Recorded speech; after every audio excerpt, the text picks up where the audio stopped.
hvaða vinsæli tónlistarmaður frá Jamaica lést árið 1981. Formali. Rétt hvaða þjóðflokkur borðaði fyrstur kartöflur fyrir 6.000 árum. Ingar. Rétt í hvaða evrópsku borg að finna hipsterahverfið Södermalm. Kaupir. Ránt hvaða gamli Gettu betur keppandi og fyrrverandi formaður VFR var á dögunum ráðinn blaðamaður á Morgunblaðinu. Stefán Stefánsson. Rétt nyrsta landsvæði hvaða lands nefnist Holtsetaland.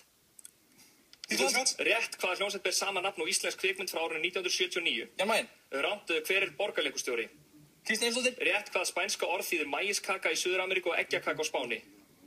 Rétt hvað stendur á armböndum sem seldur til styrktar UN Women. Rétt við hvað götur stendur Alþingi. Rétt hvaða hljómsveit hlaut íslensku tónlistarverðlaunin fyrir plötuna Days of Grey í fyrra. Hjaltalín. Rétt í hvaða keppni báru Halldóra Líney Finnsdóttir og Hekla Baldursdóttir sigur úr bítum á dögunum. Hvað á náttúrupassi til 3 ára að kosta mikið samkvæmt frumvarpi? Rétt hver höfuðborg Virginíu fylkis í Bandaríkjunum. Rétt hvað kallast hambúrgari með frönskum á milli? Rétt við hvaða ítölsku borg var með DJ Acting Camp? Rétt hvaða heimsþekkti fatahönnur gerði búningana fyrir myndina The Fifth Element? Hvað kostar pulsa með öllu á bæris bestu? 370 krónur. Ránt hver þjálfari austuríska karlalandsliðsins í handbolta? Rétt hvert póstnúmerið í Grafarvogi? 113. Ránt hvaða sjálfstæða stofnun var sérstakt ráðuneyti á Íslandi allt til ársins 2008? Hagstofan. Rétt bann við hverju á Íslandi var samþykkt í þjóðaratkvæðagreiðslu árið 1908 og tók formlega gildi árið 1915. Áfengi. Rétt í hvaða landi býr Aladdin í 1001 nótt? Indlandi. Ránt hvað heitir lagið sem Björn Jörundur og Unnur Birna Bassa